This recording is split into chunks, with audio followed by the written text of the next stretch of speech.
Hey, it's Dan. These pre-rolls can get boring quickly, so I'll be fast. Flop TV is back this September 2025 through February 2026 with all new streaming live shows that you can also see video on demand if you can't make it live.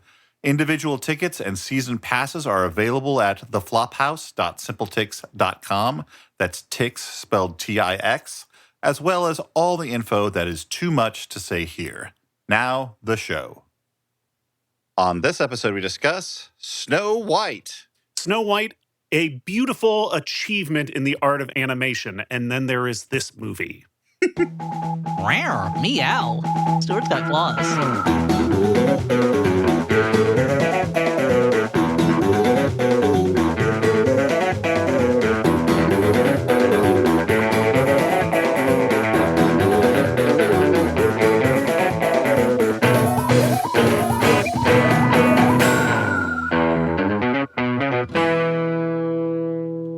Hey, everyone, and welcome to the Flophouse. I'm Dan McCoy. I'm Stuart Wellington. I'm Elliot Kalin, and who are we joined by today, Daniel?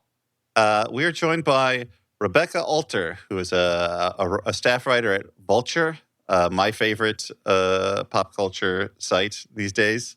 Hello, Rebecca. Aw, thank you. Very. I like that qualified recommendation these days. You know, Hey. there's been great ones in the past, the golden years of the AV Club, and Dan was just like being careful in case fucking Columbo wandered in and was like, oh, well. You used to read the AV Club a lot. Actually, it says here, you said that you like to dissolve the most. the Dissolve was great, yeah. But these days, yeah, I go to Vulture first and foremost. So, All right, I'll buy it. Yeah, Rebecca, thanks so much for joining us today. Now, were you chomping at the bit to get at Snow White? Is that why this is the episode that you're joining us for? Actually, I think originally I suggested Unfrosted way back, and then I fully got like laryngitis and could not speak. And I think I left Dan a voice note being like, I can't talk. yeah. Yeah, that's And true. I remember you that. had watched Unfrosted like 3 times in preparation. Oh yeah, I thought this was a good movie podcast. Yeah. You thought you were coming on the Sometimes. Unfrosted Minute, where we go through Unfrosted a minute at a time. Yeah. Wow, what a torturous existence that would be. Sisyphus is like, oh, thank God. I did appreciate that you left a voice note to prove that you had laryngitis, so you weren't just like, I don't know, I saw Unfrosted, I decided to pull the ripcord on this one. See ya. You know, it was like, no, I'm sick. You know, Yeah, doctor said I had nodes. nodes. Nodes. Oh, Oh, wow. no. The doctor said, under no circumstances can you talk about Unfrosted. It would be lethal in your condition. Yeah, they were just hired by Jerry Seinfeld to shut me up. yeah. Yeah, big Seinfeld has a lot of tentacles in the American medical establishment. Yeah. A year after Unfrosted was released, we was like, we got to close the door on the bad word of mouth on this one. Yeah, staunch the bleeding. Well, yeah, we did a makeup. We decided to watch Snow White. And what do we do in this podcast, Dan? Well, this is a podcast where we watch a bad movie. Established. Okay. There's at least 100 great ones out there. Mm-hmm. We are That not is one so of much them. is clear. And then we talk about it. This was, of course, the latest in Disney's hunger for shitting all over their animated classics. Wow, I was going by to call remaking... it the strip mining of their legacy, and I thought that was too harsh, but you went even farther. Mm-hmm. I mean, Now, was this one that you suggested, Dan, or Rebecca? Is this one that you were like, I can't wait to watch this thing? It's actually both. Dan suggested it, and I was sort of like, I can't wait to watch this. Okay. Yeah. Thank you both then, I guess.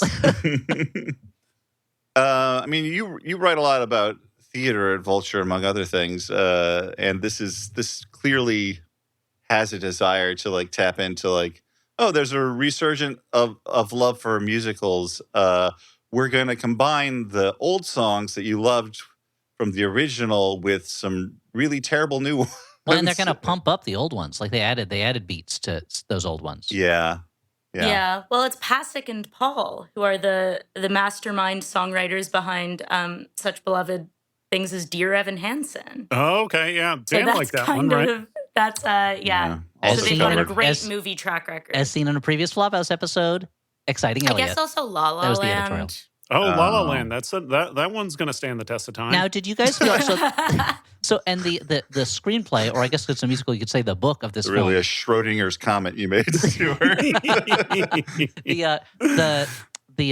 screenplay was written by Aaron Cressida Wilson, who also wrote Secretary and I see connections. other movies along those Whoa. lines. And so Whoa. that was something I didn't realize till afterwards. And I was like, I assumed that they wanted to bring someone in who could write a strong female voice, but I really wish they had leaned into the secretary aspect a little bit more in this version of Snow White, you know. And it's about Gal Gadot secretarying Uh-huh. Snow White. I guess so. I mean, was I the only That's one been added to Webster, right? Secretarying somebody? Yeah. Or Well, at it's least Urban Webster. it replaces secretariating, which is when you make someone be a racehorse for sexual reasons. Yeah. Yeah. Mhm. I mean, there is a fucking saddle in Secretary. I guess it all connects. It does. Pull out the yarn. Well, I'm going to be handling the plot today. So speaking of the yarn, let's spin a tale. So do you Let's- guys have a lot of experience? Like, do you have like a good relationship with the original? A good relationship. Yeah. Do we What talk about, to each other? or the like Snow White and the Huntsman's? There's like 3 of those, There's a right? bunch or is of that those, yeah. Yeah, Maleficent? there's Mirror Mirror was one Yep. of them. Yeah, that was the kind of Have any of them been like bangers? Have any of them I been mean, awesome? the original that first Snow Disney White Snow White, the is cartoon a one, yes. is pretty good. gorgeous, gorgeous. movie. Like, it has elements that I understand why for this movie they're like, okay, well, let's update this or whatever. Although in almost every case that they do it, I think they do it poorly. So you're in a position where like, I wish I was watching that retrograde grade version of this story, but yeah. Otherwise, I don't know. What do Well, you it's think? it's so sad because the original was the first feature length animated. But I know technically that's not true, and like there was some like alternative styles of animation in the 20s or whatever. But this is considered like the first. It's the first feature length Disney anyway, and that animation is like more sophisticated than the animation in this movie, which to be clear is like 95% still animation. It's just like Yeah. bad animation.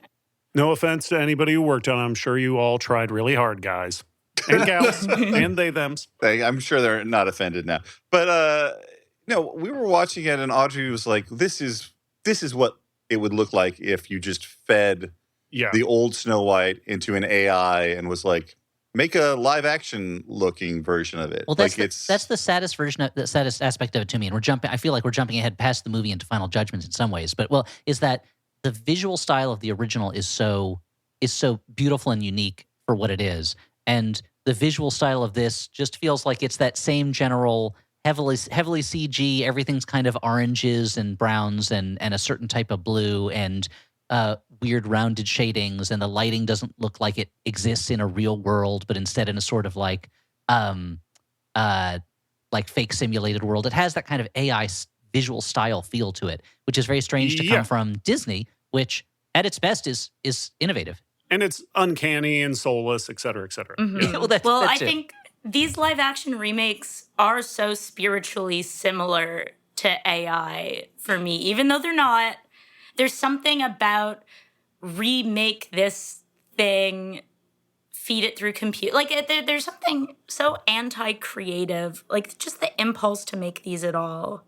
Yeah, I mean, there's it's just sort too of a bad. It's bummer. just too bad that this is what they have to do because the original idea mines went dry years ago. You know, yeah, the dwarves mined them the all. Earth's resources for original ideas. I mean, they said that we were hitting peak original idea during the screenplay boom of the '90s, and they were right. It's been just going down ever since then, and now we have to look for alternative sources such as remakes. Yeah. It is weird because this is a movie where like the running theme is that there's this like bountiful world we live in and you can harvest it to a certain amount. And you're talking about a situation where they have strip mined all the ideas completely. Yeah, well, they were talking about how you can harvest the bountiful goodness of the Disney back catalog. That's what, That's what they. well, Ah. speaking of this bountiful goodness, that takes us right in there because that's the first unnecessary song of the film. I mean, every song is unnecessary if you think about it. But so why not have them in? But let's talk about the movie, shall we? I'll take you through a little movie called Snow White. So we start with as always, a hedgehog sleeping on a storybook, and some squirrels open up the storybook. This is clearly harkening back. They got like real animals to do this shit. They've got real animals that they trained, and then they put makeup on them to make them look like CGI animals. So they're all wearing CGI prosthetics, little mocap suits. Yeah. Yeah, the mocap suits and mohair suits. And so these squirrels open the book, clearly harkening back to the early Disney movies, which started with those storybook openings.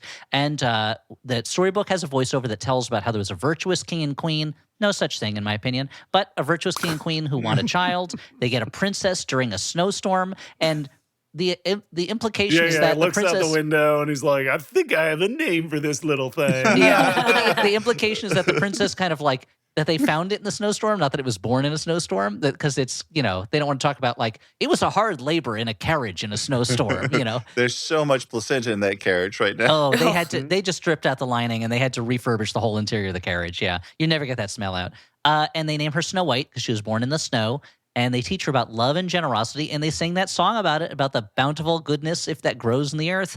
And they also look into a wishing well, and this song goes on for a long time. This is a long song. There's a little choreo, though. You get some stuff to look at, right? There's a lot choreo, but it's very ugly. Very it's choreo. Very clapping. And I feel like a lot of clapping and stomping at different points. Yeah. And they are going for... Oh, hey. I feel like you can watch a Disney movie now, and you know exactly what kind of song they're trying to get with each of their songs. And I think they're trying, the content is a little different, but they're trying for the feeling of the opening of Beauty and the Beast, where Belle is singing about being in that town, and you see all the people in the town, and it's so amazing. It's such an amazing song, and it's such a great sequence. Then the coolest dude in the fucking world shows up, Gaston, and then we get a really cool song finally. Yeah, finally. That is absolutely what they're trying to do, but the thing about that song is it's not just a big opener, it is establishing things about the story, whereas... And the characters, yeah. Yeah, this is like a completely extraneous extra song. Well, you could say it's a thematic song, that it's trying to set the theme for the movie, but the movie doesn't play off that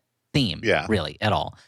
So it is very extraneous in some ways, but we also get to see that Snow White's a nice little girl who hands out pies and things to people, and because monarchy, it rationalizes itself by providing a pittance to the people that it leeches off of, But also this pie thing, I realized later on, is like, the point of like the pie focus. Tom Thumb over here. I'm gonna stick in my thumb and pull out some screenplay stuff. Glad you're sticking your thumb in. I thought you were Jason Biggs for a moment. How dare you, sir? Hi, Chris.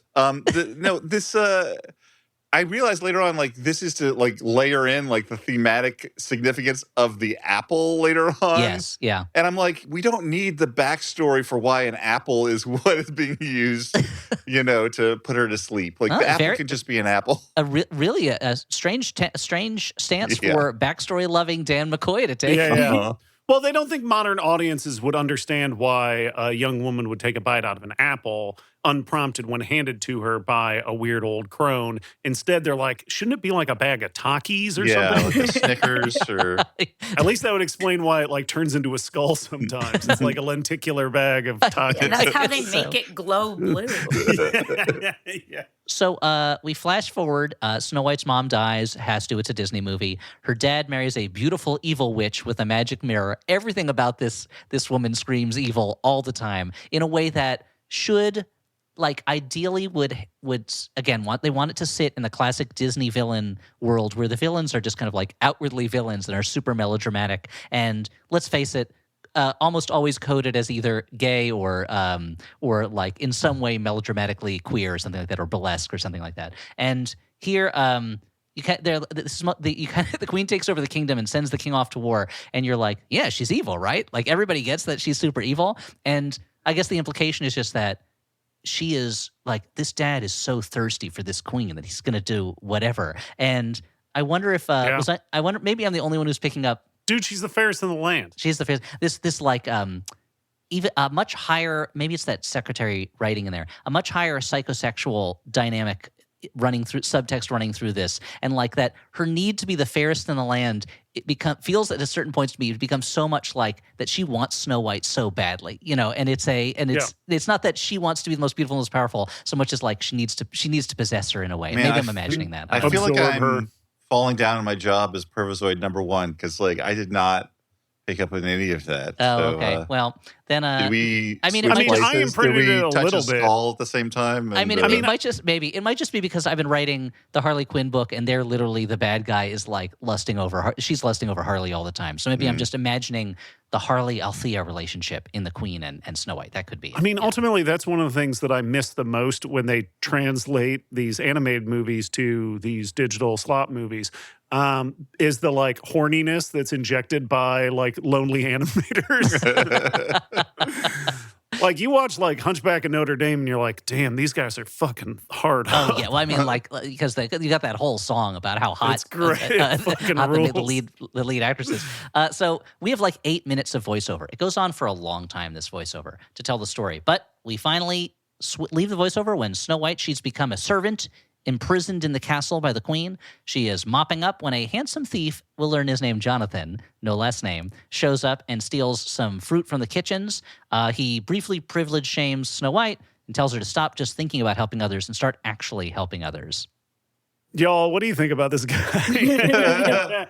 I don't like that he has like a little hoodie on under his jerkin, and I also don't like his like fuckboy behavior, dude. Like he's constantly shaming Snow White, and I'm like, but she's like in the running for fairest in the land, and she's a princess, and she's like the daughter of the dude you love. Well, also the Well, fact that when he sees her, she's doesn't- literally mopping the floor, so it's not like she's doing something particularly princessy, you know. He does not know that she's the princess at this time. He thinks that she lives in the castle, but he does not know that she's like because he Then does it seems even encounter weirder her. for him to shame her because if he thinks Actually, she's just a it makes servant to the sense. castle. It makes sense because then it's like it's his own insecurities later on when he finds out she is the princess, and he's like, "Oh, I liked you, but now you're the princess and you're out of off limits or whatever." Okay, I get it now. I like this character.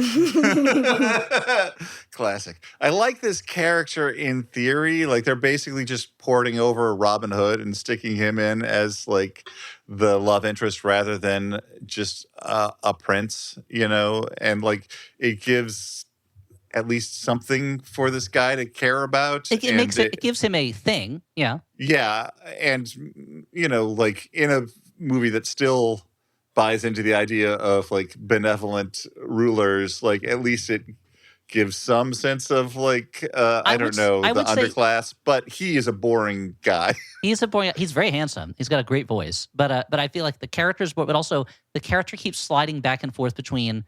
I do this for the king. Actually, I'm just a thief. I don't believe in anything. But I do love the king. No, I'm just a thief. I don't have any ideals. Is he a theater guy? Is this actor a theater guy? Yes, he is a theater Yes, guy. I believe so. What's his Yes. name? Andrew Burnap? That's or Andrew something? Burnap. He's done a lot of Shakespeare. He got Okay. a I wasn't Tony picking Award up for on The that. Inheritance. Oh. Yeah. We also glossed over the fact that we also get a backstory, which I'm sure we all needed, about why Snow White has a bob.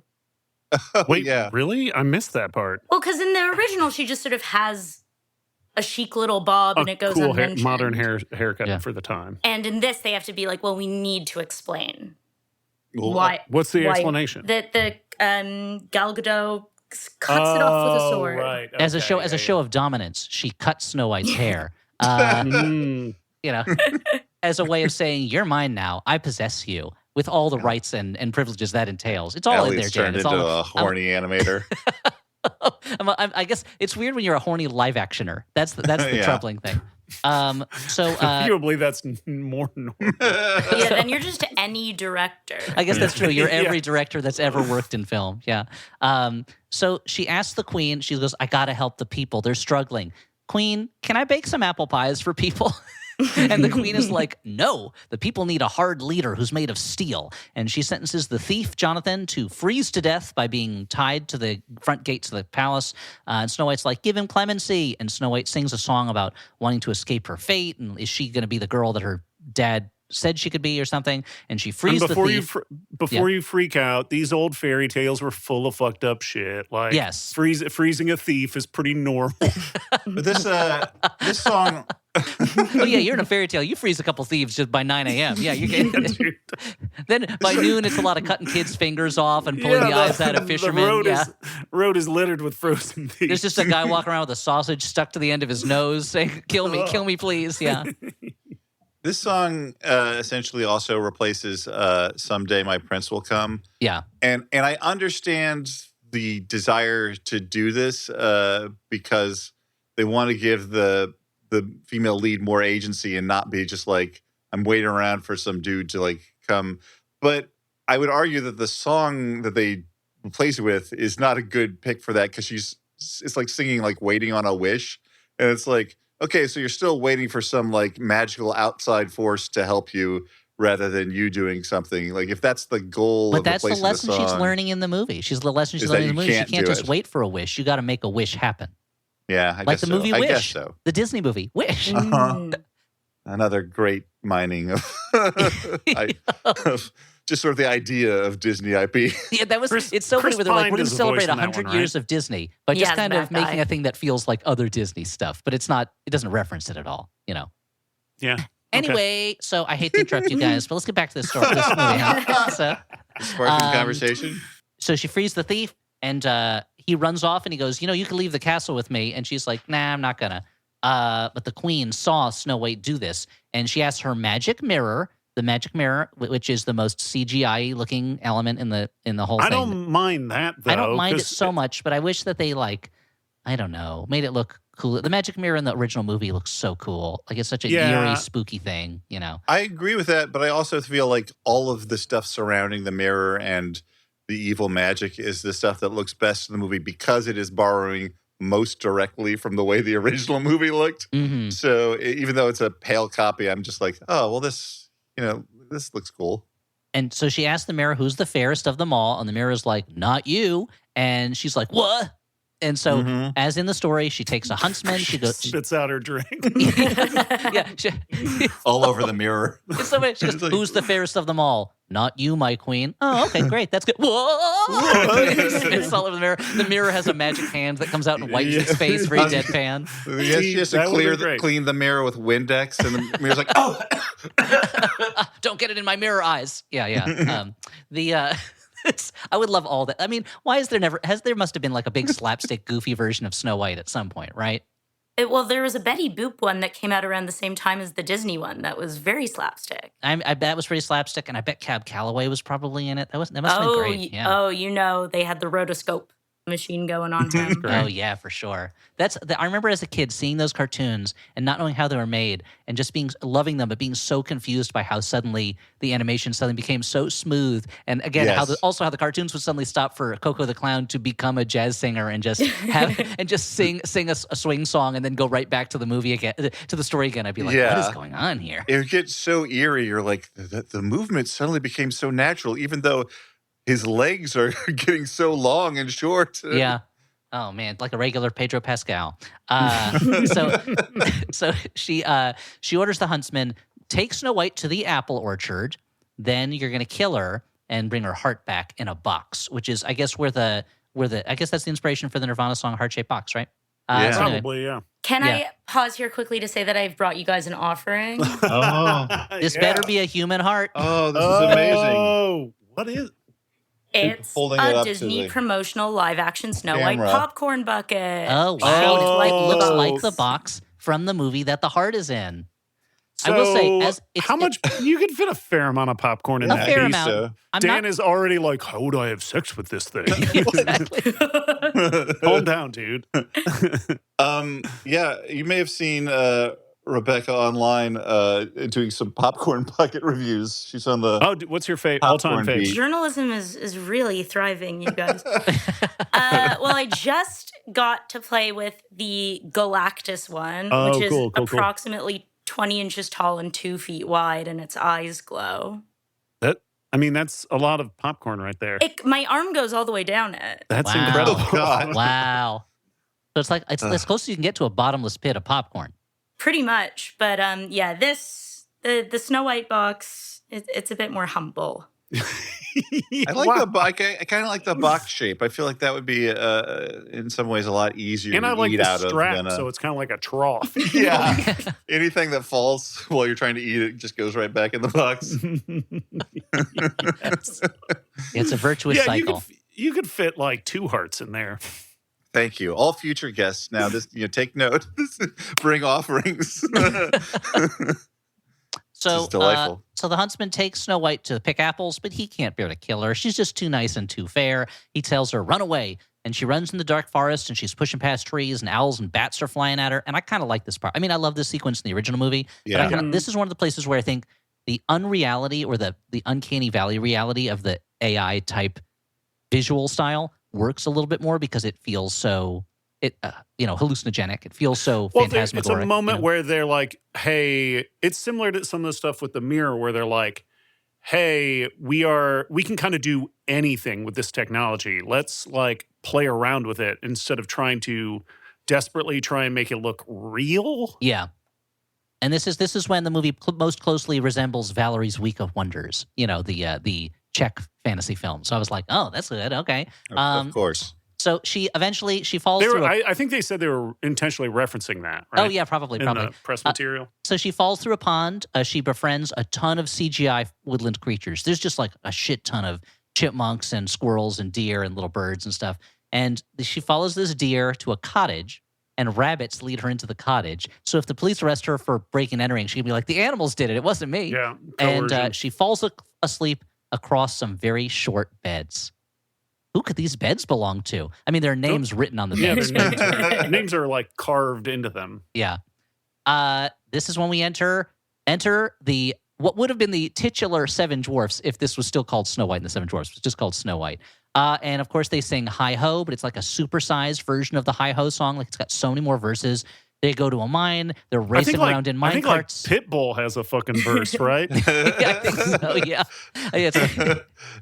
it says Hi Ho, Seven Dwarfs feet Pitbull. Yeah, it's about living in Miami. I don't know. They lost him in the mine. I want to say about these songs though, even the look, I don't like the new songs. I feel like an old man saying it. Like the ones that are funnier, I like better. To be a man in your 40s and to be like, this song in a children's movie is not as good as the song in the older children's movie. Yeah, I don't like these pop style show tunes. I want the old style.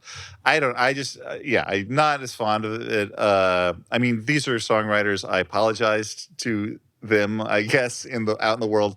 I generally don't like that much. But even the older songs that I do like, I found the orchestrations of them really bad. Like there's something bad about it, and like the way it was mixed. I mean, I don't know any of that stuff. It just didn't sound okay. I thought there was a very prominent banjo in the mix that I was picking up on and there's nothing wrong with that. There's nothing wrong with prominent banjo. I think that was during Hi Ho. I remember the banjo, and that was one of the few things I was like, oh, this is fun. This feels right for these dwarf I'll characters. say Hi Ho, I felt like was one of the more successful song redos in this, if only because like it's still fun. The energy's up the whole time. It goes on for a long time, but like, and they're using it to introduce the different characters' personalities because otherwise it would be impossible to tell what Grumpy is like or Sleepy or Sneezy. There's no way of knowing what they're like. I mean, sure, there's their names, but unlike in Sibley Song, they didn't add like a little crude like extra verse in there. Did you? I was like, Ellie's gonna hate this. You didn't clock that. They had like some sort of off-color joke right in the middle of the revamped, Ding Dong, a Silly Song. Oh, I don't remember that part. I was taking notes and doing the dishes while watching this. Yeah. So I didn't maybe not have picked up all the nuances. So, but I did notice they race around in mine carts like it's Donkey Kong Country. Love that. Love a mine cart race. Can't get enough of those. And I will say this about the dwarfs: they look scary. Did you guys feel this way? Like I feel like their design is very off-putting and very just I imagine a child being scared by them. They're abominations. Like it's truly one of the worst looking things I've ever seen, and it's not bad. Like it's lazy because it's a very specific character design that I've never seen anything quite like this before, and I found them really repulsive. Like even their skin was full of these big pores, but it looked waxy, and their faces it was horrible. They look like lawn gnomes like come to life in a hyper realistic way. Like I mean, it looks like there's AI. YouTube is always trying to tell me that I want to watch what would cartoon characters look like if they were real. That people use AI for, and it does look like that. It looks like you took a lawn gnome and you said, "Hey, I make this real," and it kind of gave you one of those. And there's like a hyper detail to it, but their faces are all kind of stretched. And I wonder if there was also the desire to not make them look too much like real human beings, because Well, then it becomes a matter of, are we othering, there was people a with, whole thing like Peter Dinklage in particular was like, you should not use little people for this because like you're like turning them into some sort of creatures. other creature, and that's a bad idea. So they were originally, I think, going to, and then they swung far in the other direction. Like, okay, like let's make these exaggerated CGI gnome-like But dwarves. there's a way to make a little gnome old man, little gnome man very cute. Like Yeah, look at fucking Hoggle, baby. or like David Hoggle the from gnome. or David the Gnome. Right, Thank he's you. a cute little Oh, bearded David the little old gnome, yeah. man. David the Gnome is incredibly Give cute. them little rosy cheeks and make them very cute. I was saying Yeah. Hoggle from Labyrinth, Oh, right. I forgot Oh, the character's name. David the Gnome, I think the only thing you're up against is that it's maybe the most boring cartoon in the history of television. That was Yeah, the show. but it's That was the show. cute looking. I remember as a kid watching Nickelodeon, and David the Gnome would come Yeah. on and be like, "Well, I have to watch this because it's television, but I'm not going to enjoy it at all." Yeah, you cross your arms. Yeah. Can't, Rebecca, it looks like she's receding into herself. Like, how dare you? About Well, I David need the to be honest. I've never seen 1 second of David the Gnome. I just You know just it's a Googled touch cute gnome. point. I mean, it's one of those things. It's one of those In my things. area. Gnomes near me. You've just seen the Rule 34 interpretations of David the Gnome. I will say it's one of those shows that if my kids watched it, I'd be like, "This is great. It's gentle. Like it's not loud. It's not frantic." But as a kid, I was like, "Let's amp it up. Come on, get a shot of energy into this." So there's also What if David had a machine gun? now that David the Gnome's in the public domain, he can finally be a killer. So the dwarfs also, they have we meet their personalities. They have magic hands that glow when they locate precious gemstones. That's the thing that never really does anything. It's just a thing they do for a moment. They go home from a day of mining, just a day of tearing the bounty of Mother Earth out of her guts to replace it with empty, hollow tunnels and a fractured I substrata. mean, those tunnels are pretty spacious. Like, from what I know about mining, they have it pretty good there. They do, and to be honest, and they're just doing that with pickaxes. So, I mean, they talk Yeah. about how they've been working together for centuries. It takes a long time to dig a tunnel that is roughly the size of the interior of the Metropolitan Museum of Art with a pickaxe. Like, that's amazing that they did that. And they're also probably union members. Like, Well, that's the they're thing. not- We never see them take a vote on anything. We never see them What? talk to their reps. So I'm not sure. Yeah. What are they doing with all those jewels? Because that seems to be a rich cache of emeralds and rubies and such.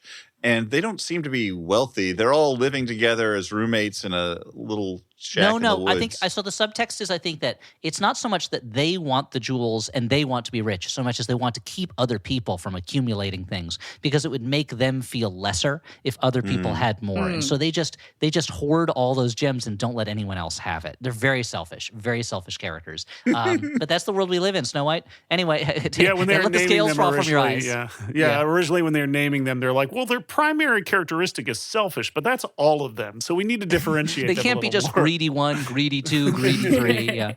So they get to the house. They find Snow White sleeping. They run around scared. Oh no! And they accidentally leave Dopey alone in the room with her. He's the dwarf who cannot talk. Who in this version looks a lot like Alfred E. Newman, which I find very funny. Yes. He looks like a combination of like horrible, ugly CGI gnome man and Tom Holland. Yeah, there's a lot of Spider-Man. Tom Holland in there. Yeah, I can see Just that. rammed them together. Yeah. And he's not bald in this version, right? He has hair or No, he's got a full head of brown, sort of Tom Holland color hair. Yeah. But I found him the most unsettling. There's something of about course. yeah. Because he there's- has the most like human-like features. The Yeah. others have slightly more And exaggerated he's always making like features. quote unquote cute expressions, but that's very like repulsive with the aforementioned issues with like how their skin looks up close. Well, which I is feel like very there's also scary. there's always a problem with a character that really wants you to love it and it's Yeah. not quite connecting. Whereas the Dopey in the original one, he's always tripping over things and like he's got those long sleeves and everything. You can't help but love him. Come on, he's part of the bald. problem with he's a this- bald. He's like a bald little gnome. How could you not like him? The Yeah. conception of this Dopey, part of the problem is like, and this is going to sound like an anti-woke screed, which is obviously He knew it Buckle was up, coming to this. everybody. He knew it was going to happen. despite despite what Stuart and Elliot try and say is not my vibe. But like, I think that the idea is like, oh, we can't make Dopey dopey. That would feel wrong now. But like the original Dopey is just like a lovable Harpo style goof. Like, Well, I always assumed he was called Dopey because he was a heroin addict. right. This was pushing like so far into like this is like, I don't know, the holy fool sort of thing, but it is trying so hard to like tug at your heartstrings that it's The you Holy wanna Fool push was it away. originally the title for Baby's Day Out, right? Yeah. I think it was. Yeah. Guys, Yeah. which is your favorite dwarf? I think you can guess which mine is. But Oh yeah, sure. Well, my favorite is Dorf from Dorf Goes Fishing and Dorf Plays Golf. Yeah, Yeah. Tim Conway. Yeah. Yeah, he's cool. Mine's Gimli. I meant among these dwarves. Oh. Okay. Now I have to rethink. I don't know. Probably there's a doctor one, right? Yeah, a doctor. Although that's, he clarifies in this that he's not really a doctor, but God he has damn. forceps. Yeah. Yeah. I mean, again, there's a lot. Again, that's the secretary stuff coming in. Yeah. I like the closest I come to liking one of these is Grumpy, because I think Grumpy, I don't like he's less horrific than Even the I mean, others. even in the original, Grumpy and Dopey are clearly the two that you're meant to like invest some Yeah. energy into. Dopey because he's super cute, and Grumpy because he's the one who has a change of heart. You know, he's the Yeah. one who doesn't like Snow White, and then by the end is crushed that she's been hurt. So it's whereas the others are just kind of around, like Bashful. Who gives a shit? You know what? Pipe up, dude. Yeah, come on. And there was the one who was it Happy who was always hungry? Like there's none of them are Oh, named there's Hungry. no hungry. But what he was like at the end, I think it's him who gets some food, and he's like, yeah, like he's always talking about food, and I'm like, That's his that's origin not your story, yeah. thing. Huh. So And anyway, there's like a sleepy one, right? they're Sleepy. sleepy. He's always falling asleep. Yep. And do you know what Grumpy the is one the who's one- sneezing is called? Mike. Allergen. Mike. So she gets left behind with Dopey, but she's gentle to him, and they guess, oh, she's on the run, she's in trouble. But against Grumpy's wishes, they agree to hide her at the house. Meanwhile, the Queen's mirror is like, dude, Snow White's still alive, dude. And the Queen sings her bad guy song. Every bad guy gets a song in Disney movies. How did you guys feel about this bad guy song, which is usually my favorite song in a Disney movie? Yes, the of bad guy Oh, course. song. man. Like the aforementioned Hunchback of Notre Dame. Yeah, I mean, Hellfire is the best song in Notre Dame. Yeah. I love Poor. I mean, there's a number of great songs in Little Mermaid, but I love Poor Unfortunate Souls. Like, Yes. you get great songs from Disney. I mean, the Scar's song in the original Lion King. I love it. You know, be prepared. There's a split decision for me on here. This is one of the newer songs that, as a song, didn't bother me as much. I thought the song was okay, but Gal Gadot is not really much of a singer, so that was the problem, I think. This was the highlight of the movie for me because I do think it's where Gal Gadot's limitations as a performer are thrown into the starkest relief. And the whole movie, she's making like a smirk. She's playing with her long nails, and she really thinks she's eating. Like she does think that she's doing that good of a job, and she simply like it's horrible. Yeah. And that's very fun and delightful. so and you had this a, one, so yeah, this is the high point from a Schadenfreude point of view. an entertainment point of view, and it's so cruel to her because it's making her, this song, especially the lyrics, it's asking of her to say so many things so fast Mm-hmm. and actually sing so many things so fast, and she's Did she do Yeah, her own you're singing right. for this? Right there. They don't have a stunt voice, it do they? sounds like it. I would assume. They would have gotten a better stunt voice. Yeah. Also, I would imagine that part of her taking this role is that she's like, I want to sing. I want to show off my pipes. And guess it's a so, yeah. song about, what's it called again? It's something about, she says, ambitious girls must be vicious girls at some point. The song's like, I'm evil. Yeah. Yeah, well, I mean, that that gotta is be- the you gotta villain be song tough. is highlighting why they're evil or how they're evil or how being evil's awesome. Yeah, this is called All Is Fair. It's basically what she's basically saying, like, it's great to be evil. When you're beautiful, you can get away with whatever you want. You know, that's the most important That's thing. what I always say. That's why Stuart started weightlifting. He was like, wait a minute, hold on. I Power can is beauty. finally be evil. Keats was My wrong. Beauty is the lifelong truth. ambition. Beauty is power. The power to take the world and make it your plaything. You know, yeah. Mhm. Wow. So she gets this whole big song. She sends her soldiers out to find Snow White, and this is when we get into the dwarf antics part of the story where they're just knocking things over, they're fighting among themselves, and Dopey gets upset by all this rambunctiousness, and Snow White talks to him gently, and he kind of silently admits he's afraid to speak, and she teaches him how to whistle instead. And she helps the dwarves get along, and they all clean the house That's together. not annoying. They do.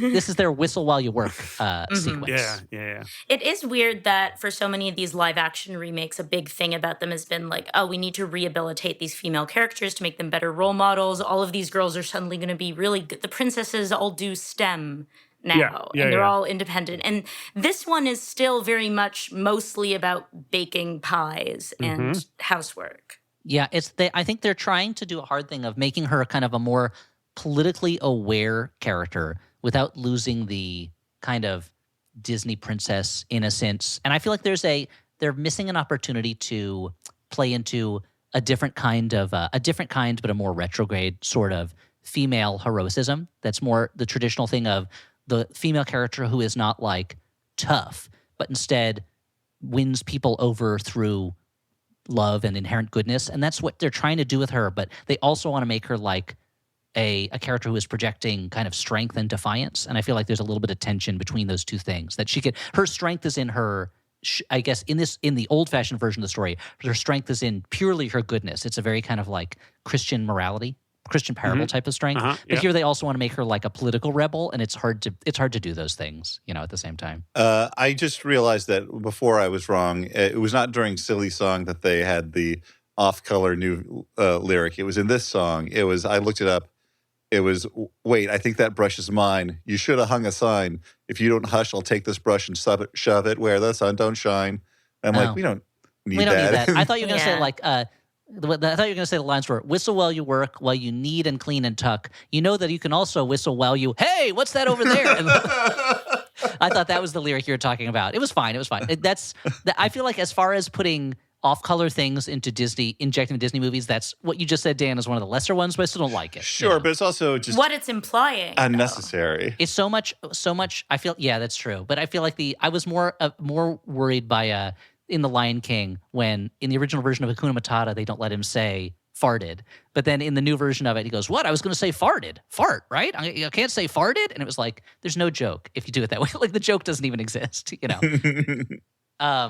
you gauge your children's reactions? Because I know your two boys. To this movie or to that version of The Lion King? To that version of The Lion King. Do they like the farted They joke? found it. I mean, they were so kind of bored by my younger son who just loves watching animal stuff. He was kind of into it, but they were mostly kind of bored. And we went to see Mufasa. You should have just shown him like Microcosmos or something. I mean, he loves Microcosmos. Yeah, well, we've shown him that. And you play the Flaming Lips record at the same time. Yeah, not usually. But when we went to see Mufasa in the theaters when that came out, because we were out of town and I need to take the boys to do something. And that was one where they had both lost interest, I think, 25 minutes into the movie, But I made them stay the full length out of respect for the work. That's Mufasa. He's going to die in another movie. Trampled. I was like, this is interesting. They're retconning away the idea that Scar is clearly queer. Like they're really working hard to make him a heterosexual character, and also, but I think they all enjoyed that Mads Mikkelsen got to have a song where he went bye bye a bunch of times. So, anyway, because it was Mads Mikkelsen, they understood. Yeah. They were like, it's great that he's doing it. The star of the Pusher movies. Yeah. Snow White goes off to find the rebel thieves that Jonathan leads in the woods to see if her dad is still alive, because they say that he says he works for the king or he's fighting for the king or whatever. And she finds Jonathan. He's a cynic. He sings the Princess Problems song about how she's entitled, I guess. She literally has been almost murdered and had to run away from home, but he's real snarky to her about it, And what this did you guys is feel a about this duet song? where they like, they play off each other, right? Yeah, it's a two-hander. Yeah. Yeah. Again, the I guess slightly actually more it's two comic people, so it's really songs. more of a four-hander. Four-hander, yeah. Yeah. Well, yeah. No, that adds up. The math works. No, he's gently negging her. She's He's starting a to get fuckboy. interested in him and in the communist cause. Yeah. So it's moving Well, the plot along a bit. It's very Love Island the way they're interacting, right? That he's just being like, "You stink," and she's like, "I love this guy now. This is who I have to be with." No, I think it's supposed to be the old. They don't get along, but we know they're gonna fall in love later or something like that. But they talk to each other. The castle guards show up. And then Jonathan and his brigand gang fight them, and Snow White. They're like, more "Run away, like Snow-" merry men than brigands, really. They're They- like yeah, kind well, of we goofy. never see them like really steal from anybody. Although they do have the classic cart full of valuables that Robin Hood and his merry men always have. And Snow White, I was confused by this. So Snow White, she she's runs played off. by Rachel Ziegler. Oh, now I yeah, understand. yeah, Because yeah. I was like, Yeah. how'd West Side Story get into this movie? You know, Yeah. Yeah. So Snow Time White. machine. So she went back in time from the 1950s to And a different fairy tale times location.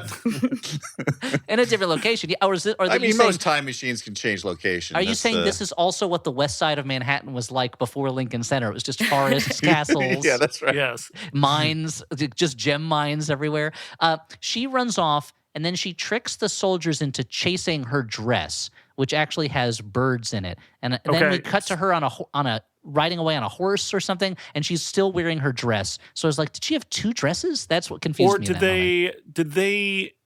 did they show like in their like wheelbarrow full of stuff? Did the brigands have like spare costumes and crap? Oh, maybe, Like, maybe that's it. Yeah, I don't know. because I was like, this What is do you pretty- guys think of the live action Snow White dress? Because there's something about the like crinoline skirt it looks very cheap to me. It looks totally Party City. It's very Yeah. goofy doofy. Most of these movies try to, interpolate the vibe of the original dress. And this just did a direct one-to-one, which looks very It's an very issue I have, silly. actually, to be honest, with a lot of the Marvel movie costumes, where, especially the Asgardian costumes and stuff like that, where it should look like it's made out of leather or metal, but they all just kind of look like they're made out of plastic, And this feels kind of similar. Like it does feel.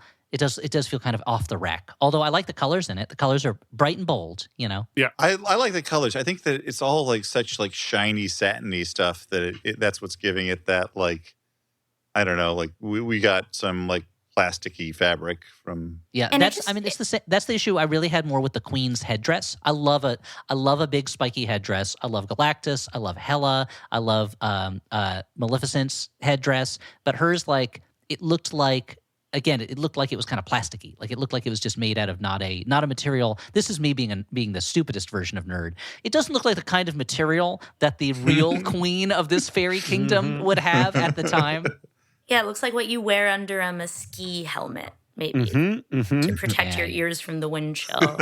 And the dress stands out extra because they've dulled the colors of all the dwarves' clothing. And also, as you mentioned earlier, all of these, the brigands are all looking like out of a Disney Channel original movie. They're wearing like flannel and hoodies. Yeah. They're Yeah, like, yeah, they do. They look. They're very like 90s, they're yeah. like a very church camp. Like, hey, we're bad boys, but we're also cool. Yeah. Like we're cool, but we're also like wholesome, I guess. Yeah, they're fighting for the king, the one true king. yeah, exactly. Yeah, I have a CD of some pretty cool rock music you should hear. all about his It's return. It's about Jesus, but you never know. Dan, were you ever in a production of Godspell? No, but I do know all the songs. Yeah. But do you know how to spell God? But I could be. Yeah. Any directors listening? You got a good baritone for "Prepare You the Way of the Lord." Yeah, come on. I have to admit, Godspell is a musical I don't know any of the songs to. I've never seen it, not familiar with it at all. And this is speaking as someone who's going tonight, the night we're recording this, to the Hollywood Bowl to see Jesus Christ Superstar for probably the fourth time that I've seen it in some form or other. So, I'm it's- up for a Christian-based musical. It's you know. good. It's good music. It's Stephen Schwartz. It's good stuff. Check it out Okay, that's what I'll do. I'll check it out right after this. That's Dan's recommendation at for your today local is library. Go to your local library, say, "Give me Godspell." They'll say, "Hold on, I need." In what What form? Hold on, Form. I'm on Do the you phone want- here. Do you want the soundtrack? Do you want the movie? Do you what? There is And a Patter song in it that I do think you specifically would love, though. Oh, okay. I'll have to try it out. I'll listen to it at some point. Do you guys have a preferred version of it? Like, if listeners want to check out Godspell, the Toronto cast. It had every that funny legendary person Toronto in it. production? Yeah. Yeah. That's my main touch point for Godspell, is that hearing about that Toronto production where it was like, whereas every famous person from Canada was in it. It was like Martin Short and Eugene Levy and Ryan Mayor Gosling. Rob Ford. yeah, and, Mayor Rob Ford, yeah, Pierre Trudeau, Justin Trudeau, Wayne yeah, Gretzky. yeah, Robert Davies, Oh, yeah, man. everybody was, yeah. He was so good on Saturday Night Live. So anyway, Snow White has impressed the bandits, impressed Jonathan by how she tricked the soldiers, and he admits, it's nice. I actually do have ideals. I do want the king to come back, and that's when he gets hit by a crossbow bolt that I guess was meant for Snow White. He throws himself in front of it so Yeah. she doesn't get shot with a crossbow. The soldiers, I guess they escape because the Snow White takes him to Doc. This is when Doc points out he actually has, I guess, a PhD in mineralogy. He doesn't. Doc is really more of an honorary title. He's not a medical doctor. There's a postgraduate school in. I have to assume. I mean, with the idea of Doc being someone other than a medical doctor, where is he getting that idea from? Yeah, so maybe he was born on the docks. that's what it is. Yeah. He goes, no, actually, I'm called Doc because I always wear Dockers. Signature Doc Martens. I was wearing Doc Martens and I have a dachshund. So every other way you could be Doc except being a doctor. You got that right. That's for sure. I also will talk about docodiles, which is like a crocodile, but if it was a doctor. Really? It seems like that's not a real thing. You're just adding stuff to. Oh yeah, of course we'll do that too. Once you get into branding, you just kind of have to push it as far as you can go. Here's my app. It's called TikTok. Wait a sec. So you have an app? Apps exist in this world? Just this one. I'm an appetizer. An appetizer you'd eat before the meal. People mostly download it thinking it's doctor's advice about if you have a tick on you. That's not what it is, though. That's not it at all. No, it's people trying to download Dick Talk. Oh, no. Yeah, we get Sounds a like lot you of have a people. lot of complaints. I'll add them to the docket. Oh, Now I'll take my docket ship to the moon. That's not a thing. These are not things, Doc. And then, Yeah, and then Doc everyone is goes, short for Doc. Man. well, he's the leader. Maybe he's docking their pay. Yeah. oh, that could be, yeah. And that's when Dopey reveals he can't talk, and he goes, Snow White, we just humor him. It's what we do. He actually gets very violent when we don't play into his doctor fantasy. So she gives a speech that unites the brigands and the dwarfs together. They, of course, throw a dance party. And during the dance, there's a big musical number where Snow White starts falling in love with Jonathan, and Jonathan's falling in love with Snow White. They're saying, maybe we don't have to be alone. Maybe we can walk this path together. They sing about it. But their moment, that first Do you guys they're about buy it? Do you think they got chemistry? No. I mean, I would call it again like Disney Channel chemistry. Like it feels like they have chemistry because they're both two attractive people. They're in the movie together. Singing a you know. song together. Yeah, Okay. Singing they're a song together. The two attractive people are like, there's no one else in this movie. I guess guess we got a date. I don't know. I guess I can't- Isn't there like a love connection between a couple of the brigands too? Yeah, two of the brigands. Oh, yeah, Quag, yeah. the One master has of a the crush. crossbow. This Uh-huh. character, Oh. Quag, the master of the crossbow, who he I never seems love to that have a they set crossbow. that up. They set that until shit the up very- and then it pays off. It's such Guardians of the Galaxy Volume 3 type shit where it's like, here's a character that no one cares about their arc. And now they get to pay it off at the end when he actually gets a crossbow. But he's involved with one of the other brigands, right? Yeah, I think. Mhm. But yeah, that Jonathan is like, who am I going to date? A CGI squirrel? Sure, Snow White. We're in love now. Okay. So their kiss is first interrupted by everyone looking at them, but then interrupted by the soldiers showing up. And Snow White gives Jonathan her locket saying, go find the king and show him this, or it's a necklace or something. Go find the king and give him this. He'll understand. The bandits run off and distract the soldiers. Jonathan gets captured and he gets brought to the queen, who recognizes that necklace. And now she's going to use it in a plan to finally do what the huntsman didn't and kill Snow White. How is she going to do it? First, she mixes up a potion that makes her an old crone, and then she makes a poison apple. It's a old song here, right? We old song and or this is a something. reprise of the All's Fair song, a new version of it. Why she doesn't make the poison apple and then become an old crone, I find very funny, because it seems like she's probably more comfortable in her own physically fit body than as an old hunched crone. But she decided to save the hard work for after she's in her crone form. I don't know. She makes this poison apple. She locks Jonathan in the dungeon with the huntsman, and she goes off to find Snow White. Snow White is about to embark on a quest to find her dad. She, of course, waits until after making the dwarfs breakfast and then going. She sees them off to work before she leaves, which is an interesting, which I think is such a funny touch. It's like, I have to find my father. Nothing else is more important than that. But let me make sure you have all your shit for you so you can go mine together. Do you have your pickaxe? Tie your shoes. Okay, now I'm gonna go.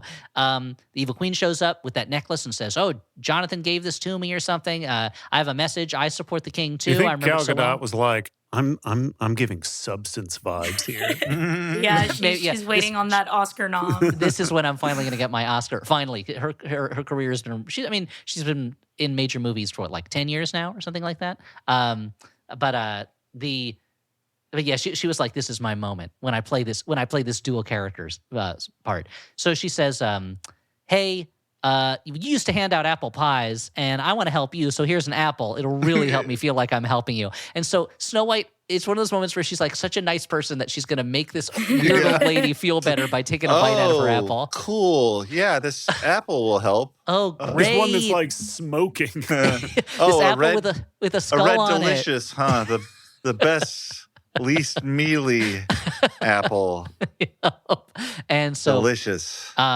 Jonathan, so the woodland creatures go warn the dwarfs. I don't know why the birds don't just swoop down and knock that apple out of Snow White's hand. Instead, they go to the mine and warn the dwarfs so the dwarfs can try to race back in time, but they're too late. Snow White has bit the apple. She falls into a coma just as the queen reveals, "Ha ha, it's me, the queen, and I killed your dad. See ya." And that's and even though she I'll just knows leave your that, body here for everyone to find. even though she knows that the spell can be broken by true love's kiss, and she knows that Snow White has a true love, the queen does not one of the take Snow dwarves. White's body and like throw it on a funeral pyre or something like that. Instead, she just leaves it in the woods for people to take care of. Yeah, put that in the goof section. Well, I mean, it's classic. I mean, it's classic Bond villain stuff. Why does Jason Voorhees kill each person individually and not just explode the entire Crystal Lake with an atom bomb? Here's what I'll say why this is not that kind of criticism. One, Jason Voorhees is a mindless killing machine with no plan other than to murder. The queen is like, my political survival rests on getting. Oh, not my political survival. The only thing that matters to me, which is being the fairest of them all. Emotional health. Yeah, exactly. Guys. My emotional health, which is tied up in my body image. This is not a healthy way to maintain my emotional health. But I'm an evil queen. I have these issues. I'm working on them with my therapist, who is a magic mirror, who tells me all the time that I'm not good enough. So maybe I need a new therapist. Instead, this is the most important thing to her. Instead of finishing the job, she's just like, I gotta go. Goodbye. It's also, I guess, the irony. That is, I guess, is subtext that we're just supposed to pick up. And if it is, then maybe it's okay. Is that in order to achieve her goal of being the most beautiful of all, she has to commit ugly deeds which physically make her no longer beautiful. You know, Yeah, that she she just has, like really needs like a group of gals, you know, where they can like talk shit. I mean, she and they'll, should like, have a big group. each other up. It should be and- her, Maleficent, Ursula, and who's another evil Disney gal? And Cruella de Vil. They should get together. They should hang out, and they should just support each other. And it should be called the real evil wives of the Disney universe. Are they not doing that? Why is Disney not doing this already? I feel like you could sell this to Disney Plus right now. I should be selling this to Disney Plus right now. You guys should be. We should let Disney Plus if you're listening. This is the way. This is the only way you can do it, though. Which I've heard that you can't outside pitch to Disney. You have to be invited to pitch to Disney, and it's all you have like, to be Dan's invited been into the vault. trying. Yeah. So I heard about this from somebody. You're invited into the vault. Walt's head is there, plugged into all these machines, and you've got to pitch the head on it first. Ironically, he's not the final decision maker. He's the first barrier you've got to get through. Yeah. And then to get back out of the vault, you have to push Winnie the Pooh through the vault door where he's gotten stuck because he ate too much honey. Yeah, exactly. That's And And it. swim through Scrooge's coins. Oh. The dream. What is that? The dream, Dan? I feel like it'd be really uncomfortable. Well, in the Then you have universe to, where you then can you have do to it like dance Scrooge. with a hologram of Michael Eisner. Beat him in a hip hop dance Dance-off? contest. Yeah. Wow. So the mirror tells the queen, well, you're the fairest again. You did it. And the queen is like, yes, flawless victory, 100%. And the problem is that she set herself a goal that can never be fully accomplished. She can never relax. She's like a gunslinger in the Old West. There's constantly beautiful young women being born who Sword are of going to Doom. challenge her. Yeah. This kind so- of is her the substance. Yeah. Yeah. I mean, again, like there's an evil queen movie to be made just like Maleficent, where it's like all about how she's been she's been gaslit into believing that her worth is in her beauty, and she has to constantly fight aging, and it's a losing battle forever, and she becomes a tragic figure, and she's doing worse and worse things in order to try to keep on this beauty treadmill. I'll pitch this to this will be this guy the can't grown-up stop version. fucking pitching over here. Look, I can't help pitch. I'm just an idea factory, I can't help pitching. I can't help pitching on IP I don't control and have nothing to do. Oh, actually, the fact it's fucking Snow White. So yes, that is IP I could control. It's public domain. So Yeah. I just can't Let's use make any her of a the dresses. killer. Yeah, What? make her Make her it a killer, horror movie. Elliot. Yeah, that's true. Now she is a killer already, not Snow White, but the evil queen. She said, "Go kill her, pull her heart out." Anyway, the animals and the dwarfs are real sad. Even Grumpy cries for the comatose Snow White. It's a sad moment.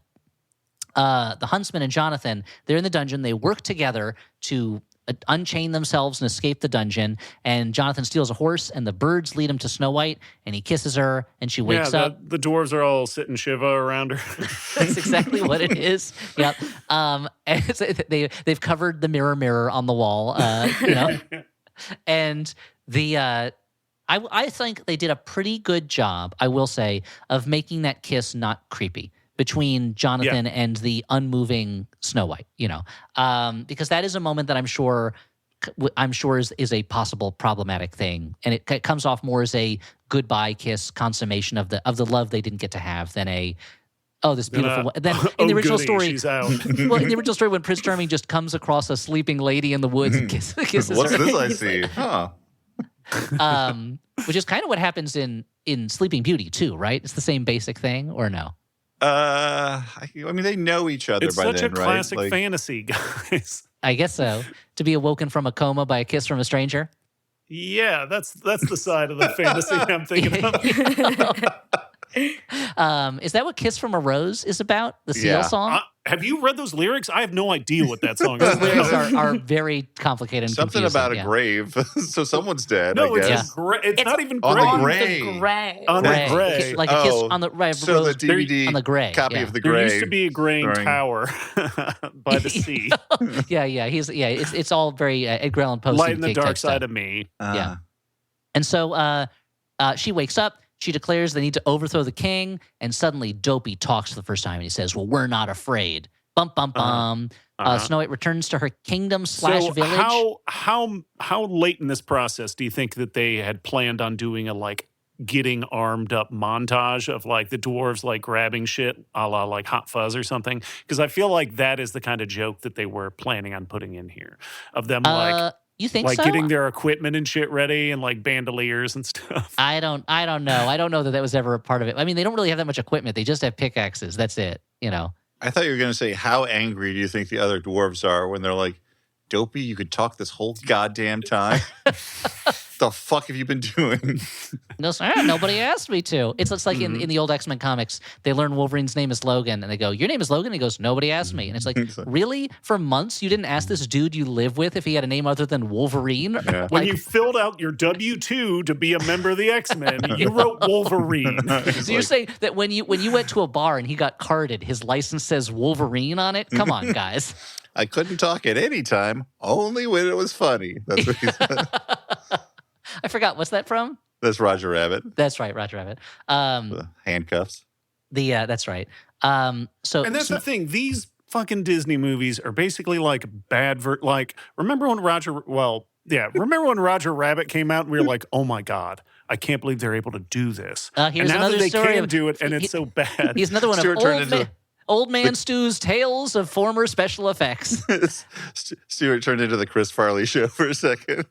Remember Roger Rabbit? That was awesome. No, but Wasn't I'm that just awesome? saying, I don't These know. live action remakes aren't they're Roger Rabbit. Yeah, they're Yeah. all Roger Well, Rabbit. I think that's the issue. But there's the no fucking weasels. no, there's no Sorry, weasels. I'm getting worked up here. Yeah, this is- The one let's not critter they didn't make. let's not get Exactly. Stuart too angry. But one of the major issues is yes, no weasels, which is a problem. But also, what's Not so one great. Pauly Shore.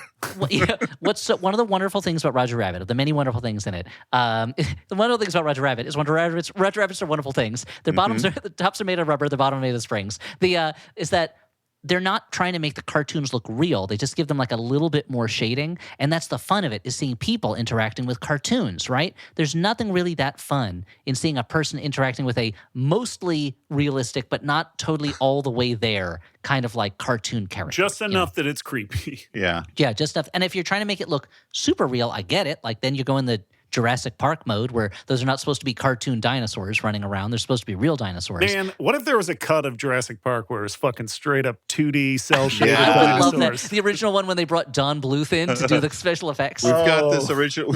We cloned it from this Windsor McKay cell. Yeah. Well, so they used they hadn't did all the DNA, so they used some of the DNA from Gertie the dinosaur. Now all the Yeah. dinosaurs are Ooh. turning into cartoons. Oh, it would be like the end of Cool World, but not bad. You know. Yeah. I mean, it would just make the scene where Sam Neill is struggling with his glasses to see the dinosaur so much better. I would love that. And then then some of the dinosaurs are 2D, some are not 2D, some are 3D. So you can get you get a mix of them together. I would love to see that. The 2D raptor is chasing them, and a 3D raptor is chasing them, and a 2D Tyrannosaurus Rex shows up to fight it. And now you understand how that Tyrannosaurus Rex could sneak up on them because he's only 2 dimensions. You know, Right. 2 dimensions. And just sound, turns. sound Yeah. is a dimension. He just turns, Yeah. when he turns, all you can see is maybe a thin little Yeah. line. That's I it. thought that was just a line approaching us. Wait, let's get around the side of it. A T-Rex. Yeah. Well, T-Rex can only see movement because he doesn't have that dimension. Uh-huh. Flatland Jurassic Park crossover we've been looking for. Oh, finally. Yeah. I mean, that's Jurassic Park. It does say loosely based on Flatland at the beginning, right? Yeah. That'd be amazing. So they go back to the village, the kingdom. Snow White starts inspiring people to sing and follow her, and she confronts the queen, and the queen hands her a dagger and says, "Go ahead, take the throne back, kill me." And Snow White will not do it. She's too good a person. So the queen says, "Guards, kill her here in front of everybody," which seems like you're just being inflammatory at that point. Like that's if you're asking for a riot, then kill Snow White in front of the townspeople. But Snow White recognizes each of the guards by name and talks about the people they used to be, and they remember who they were and how they used to be good people, and they all turn on the queen. And the queen tries to stab Snow White, but the brigands show up, and Queg, master of the crossbow, who has not used a crossbow this whole movie, he finally gets to use a crossbow to shoot the blade out of the queen's hand or whatever. And all of Snow White's allies are there. She's managed to unite all of the townspeople, the animals of the forest, the dwarfs of the mines, the brigands of the also forest. They're all here. And it's all about, she's built consensus. She's a unity builder. It's a coalition. And the queen runs the mirror, and because of course her first priority is always who's the fucking fairest of them all, even when her power is going away. And the mirror is like, Snow White is good-hearted, so she will always be the fairest of them all. And I'm like, so what? I guess because she How was she the fairest for so long then? Yeah. For the long time, the sheer hotness of the evil queen still outstripped the inner beauty of Snow White. I see. But I at a think certain point, I think that mirror has no magic and is just jumping on whatever bandwagon seems like it's going to get it to the next Right. place. You know, that mirror is the J.D. Vance of this story. Just kind of like, yeah, I'll sell out my family, sure, for power, of course. To be That's next what to the dwarves look like. The Oh. JD Vance memes. Yes. Yeah, yes, they they do. do. God. They look like a cross between the J.D. Vance meme and the filter you can use on, I forget if it's FaceTime or what, where it's called like Nervous or something like that, where it stretches your face out in a weird way. Like anyway, my son likes Is to use there all a that. filter that just adds like a million pores to your skin? There should be. There should be. They do have very porous skin. You got to breathe when you're in the mines. That's the thing is when you're in the mine, all that dust gets into Yeah. your pores, and you got to sweat it out. And so Yeah, I it's feel like for those creep. dwarves. Yeah. Yeah. Yeah. Who I think are never. I don't think they're ever referred to as dwarfs in the movie. Right? I don't know if they ever use that word, but maybe so they're we've just been just called throwing it the around. Seven. Higgledy-piggledy, but so anyway, the queen runs to the mirror, and the mirror's like, "You've never been the fairest. I've been gaslighting you this whole time, telling you you're so fair." And she smashes the mirror, which then causes her to like decay into ash, and all the ash gets pulled into the mirror universe before the mirror reforms And itself. Snow White runs up just to like watch this shit happen. Just because She's she like, wants to see her enemy's cool. final defeat. Yeah. Because there's in the Snow White world, even for Snow White's good-hearted, but there's still no sweeter treat than to watch the destruction Yeah. of your greatest foe. She yells, "Say hi to Kiefer for me." Oh, Oh, wow. yeah. What a That's a it's a deep mirrors cut. callback. Right. Yeah. because that movie existed in the Snow White world, like the same way Moby Dick exists in the world of Bone. Yeah. Imagine there's a little Stan Lee panel that pops up directing listeners back to the Mirrors episode. Yeah, at that exactly. point. Dance and Dan. That's the name you use for it. Nice. So now I did, and this ending apparently was not the original ending, but it kind of smacks of we had to throw a new ending on there. What was the original ending, Elliot? I don't know. That's the Okay. extent of my knowledge. Perhaps If you were going to write a different ending for this movie, what would you have done? the Queen would win for sure. Yeah, I guess that makes sense. Yeah. So But that kids need wouldn't to probably learn. play super well, right? it would play. I mean, in the world we live in now, I feel like half the audience wants the Queen to. I mean, that's the thing. When the Queen is like, "You need strength, not delicacy," I feel like half the audience is like, "I like. She's saying the things we're all thinking. Yeah, we do need someone like that." As long as her soldiers are keeping the outsiders out, because our country has become a perverse, extreme version of its worst instincts. But anyway, Luckily, it's not just our country. A lot of countries are being that's true. bad. A lot of countries right now. It turns out taking human brains that evolved hundreds of thousands of years ago to not be constantly bombarded by information, and then putting them in a world where they are constantly bombarded by information, and then for like a year locked in their houses with no way to communicate with the outside world but this endless information feed, drives people And a just little over the bend. blasted with 5G or whatever. Yeah. So Yeah, and also that's it's it. and also it's the contrails. Let's not forget the contrails, everybody, and the Novocaine in the water. Not The Novocaine. Sorry. contrails? Yeah. You mean chemtrails? Chemtrails. Yeah. What's the Contrails is the actual thing. yeah. That's what's in the water? It's not Novocaine in the water. It's what am I talking Fluoride. about? Fluoride. Thank you. Novocaine in the water would be pretty sweet. That'd be great. Oh, man, I feel so numb to all the boy. horrors of the world. Yeah, this is wonderful. It turns out we haven't been putting fluoride in, we've been putting Xanax in the water all this time, and Yep, things have been working out DVD pretty copies of the hit action comedy Novocaine. In the water? In You're the gonna choke water, on yeah. that. Jack Yeah. Quaid, baby. So anyway, the Queen is gone. Ding dong, the witch is dead, and we reveal at the end the narrator, who was trying in the beginning, was Dopey the whole time, and everybody dances, and they're all dressed in white, and maybe it's Snow White's wedding. I don't. Is that what they're hinting at, or it doesn't matter? I don't It's know. either wedding or afterlife. Yes, Oh, Living yeah, they're all Afterlife, dead. where it's like a fancy person's tennis party. They're all in whites. Right. They're all in whites, and they do a lot of stomping and clapping. Everybody's there. They're having a great time. I think Jonathan and Snow White kiss probably, and Yeah. the storybook closes, and the hedgehog that uses it as a bed waves goodbye to us, the audience. And I skipped ahead. There's no credit sequence. Oh, There's thank no you. like Snow White will return in Age of Ultron or something, I anything couldn't like that. bear to look. I like this afterlife the World idea. I'm Crime imagining Rebecca's online, like with her fan theories about Snow White. It's like Snow White actually dies at this point in the movie. Yeah, well, and that's everything when, else when is Snow after White the recognizes the fantasy. guards, that's actually her. That's actually a fantasy when one of the guards stabs her in the back, Yeah. and everything after that point is a dream in her final moments. Yeah, I mean, very clearly she was like kind of dead before that. So why did they bring her back to life just to kill? I don't know. So that was Snow White 2025. We sure needed That a was new this one. year. I that was think so. earlier this year. Yeah, Yeah. Okay. I'm proud of us. And it's for already not- available to watch on streaming? That's crazy. What wonders is this world filled with? After being such a hit in the theaters. I mean, this movie was released in March, so it's like Yeah. this is not that crazy a gap in some ways for a movie that didn't last super long. You know? A March release is usually a good sign, right? Mm-hmm. Has Yeah. that changed? Has Everyone that wants changed to leave since- the house. That's one thing I, I mean, know at about this March. point, no theatrical release date I feel like is a particularly good one because people have gotten so out of the habit of going to the theaters. You never know. Summer is still better than not. You know. Yeah, Yeah, but okay, I, Tom Cruise, calm down. I do think that February and March in particular are still the dumping grounds of films. But okay, well, let's do our final judgments. Whether this is a good bad movie, a bad movie, or a movie we kind of like. I am going to say bad. I think that this movie, like, I feel like people are trying in this movie. Yeah, a lot Like- of work went into this movie. This is not a half-assed movie. I think that Rachel Ziegler does her best with it. Like, she's trying. I think that the supporting cast, even if I don't like them that much in general, are all trying.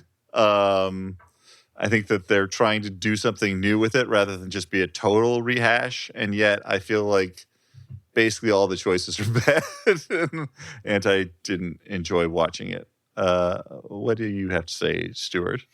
Yeah, this is a bad. Yeah, I would imagine the problems stem from the very top. The choice to do a live action digital version of this story is unnecessary. It's already been done a million times, and it speaks to just like the most boring impulses. Yeah, it's not very good. Yeah, I think, unfortunately, I'm going to have to agree because, as we said, like a lot of work went into this. People are trying really hard, but I'm not a fan of these live action remakes of the Disney animated movies anyway, but this one in particular, yeah, it feels like at many points you're like, why are they doing this? Like, when we could have a live action The Rescuers Down Under right now? I don't understand why this is what you're pouring your resources. Somebody finally says it. Where's my live action Oliver and Company? Like, what's going on? It feels like a lot of work being poured into something that does not the concept itself doesn't really necessarily deserve the work that's being poured into it. And maybe as a result of that, everything just kind of comes off bland and unnecessary and kind of boring and, not fun. What do you think? I'm also going to say bad. I agree. Rachel Ziegler was sort of born to play a Disney princess, and I wish she was given Look a at the better size of her eyes. vehicle for it. Was she bigger than those CGI does? She is, if you haven't seen her old YouTube videos from when she was in a high school production of Shrek the Musical and she was vlogging the entire process, she's an incredible, musical princess. And this just isn't the vehicle for it. I do appreciate, freaks, though, and those dwarves were so freakish to behold. It was more interesting than, the Mufasa lions that just look like lions. At the very least, these characters, as much as I found their designs off-putting, they had faces that could register emotion, as opposed to the new Lion Kings were like, this character is supposed to be singing about Hakuna Matata, and it's just a blank lion face with no emotion whatsoever, and a blank warthog face, and you're like, and the animals are all kind of tawny browns of different shades because animals are designed to not stick out from their environment for the most part, so they're not colorful. So yeah, there's a. So I guess if you're looking at it from a point of view from there, then this is a great movie. I wonder who would. Here's my question before we go. Yeah. Who would you want to see as the queen? Clearly, Gal Gadot is cast because she's super. At the moment, she was big. Now, her for political reasons, she is not quite what she was in terms of a desirable superstar. And I would argue a certain lack of juice. Yeah, that too. But I think. Who would you want to see as the evil queen? Because I feel like that's such a pivotal role, and it feels like they don't have the person carrying it who could carry it. I was not ready for this, so I will just keep talking for a moment while other people think. Okay. This is what we call vamping. I think get a Jinx Monsoon in there. Yeah. Oh. Yep. Yeah. Somebody with who can play it big. Yeah. You definitely want someone who can do it enormously. Yeah. All right. Ryan Reynolds. I mean, it's gonna be Chris Pratt. He does all these characters. I mean, he did all the dwarves, right? I didn't check the credits, but I'm just assuming. Assuming that he didn't do any of them. Yeah.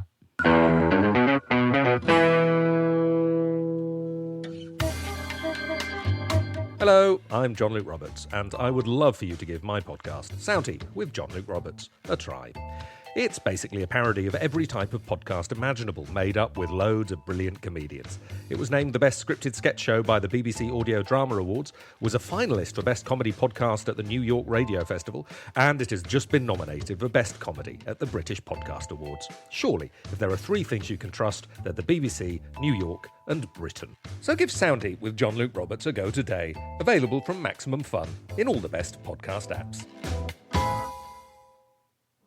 Hi, I'm Alexis. And I'm Ella. And we're the hosts of Comfort Creatures. We could spend the next 28 seconds telling you why you should listen, but instead, here's what our listeners have said about our show, because really, they do know best. The show is filled with stories and poems and science and friendship and laughter and tears sometimes, but tears that are from your heart being so filled up with love. A cozy show about enthusiasm for animals of all kinds, real and unreal. If you greet the dog before the person walking them, or wander around the party looking for the host's cat, this podcast is for you. So come for the comfort and stay for Alexis's wild story about up waking up to her cat giving birth on top of her. So if that sounds like your cup of tea, Or coffee, Ella, we're not all Brits. then join us. Every Thursday at MaximumFun.org. A quick live show plug. The Flophouse is coming to Chicago on November 16 at 7 p.m. We will be at Sleeping Village in the Avondale neighborhood of Chicago with our usual shenanigans of some comedy presentations, followed by discussion of the 1990 comedy Taking Care of Business, starring Chicago's own Jim Belushi. If you've never seen us in person, since we've tended to mostly do shows on the coasts, now is your chance. So go to tinyurl.com/ChicagoFlop to get your tickets now. That's tinyurl.com/ChicagoFlop, and that'll redirect you to where you can buy some tickets. This podcast, The Flophouse, is brought to you in part by Squarespace. Hey, you want to get paid, right? Well, Squarespace gives you everything you need to offer services and get paid online. You goof. Get paid online with get paid on time even, with on-brand invoices and online payments. Everything's on these days. Plus, streamline your workflow with built-in appointment scheduling and email marketing tools. And Squarespace also offers, in fact, a complete library of award-winning website templates designed by pros and with options for every use and category. Try and find a use and category without an option, I dare ya. Intuitive, drag-and-drop editing, beautiful styling options, unrivaled visual design effects, no experience required. So head to squarespace.com/flop for a free trial, and when you are ready to launch, use offer code FLOP to save 10% off your first purchase of a website or domain. This podcast is also brought to you by Quince. Thinking about freshening up your wardrobe? Well, why drop a bundle on it when you can use Quince to fill out that wardrobe with some great basic clothing? Things like cozy cashmere and cotton sweaters, breathable flow knit polos, and comfortable lightweight pants that somehow work for both weekend hangs and dressed up dinners. Now, an important element about Quince is that they work directly with the artisans and the designers, cutting out the middlemen, so they're able to give you all your clothing at a reasonable price. And specifically, they only work with factories that use safe, ethical, and responsible manufacturing practices to provide you premium fabrics and finishes. Now, Dan, you recently got a shipment from Quince. What do you think? I did. I got a charcoal cashmere sweater. I haven't. Sounds amazing. I have not been wearing it. Great on. I haven't been wearing it around a lot because it's been hot here in New York City, as Buster Poindexter warned us about. But I have tried it on. It looked lovely. The cashmere was soft, and at a much lower price than you would get that kind of a quality sweater. Maybe after recording, you can put it on and do a little fashion show for me. I'll dance around. Okay, so keep it cool and classic with long-lasting staples from Quince. Go to quince.com/flop for free shipping on your order and 365-day returns. That's QUINCE.com/flop to get free shipping and 365-day returns. Quince.com/flop. The Flophouse is also brought to you Actually, the Flophouse is always brought to you by listeners like you who pledge every month, and we thank you for it. But it's also, in addition, sometimes brought to you by listeners like you who take out Jumbotron ads. That's right. We've got a Jumbotron today. And this message is for first name withheld Elliot, no relation. And this message is from you from summer 2025. So I believe that this is first name withheld Elliot writing themselves a message, and they say, "What's up, big dog? Hope you're thriving, even though this summer your dad died and you turned 25. Keep on asking dumb questions, insisting people spell your name right, 2 L's, 2 T's, please, and listening to the Peaches, even though starting 10 years ago ruined you for life.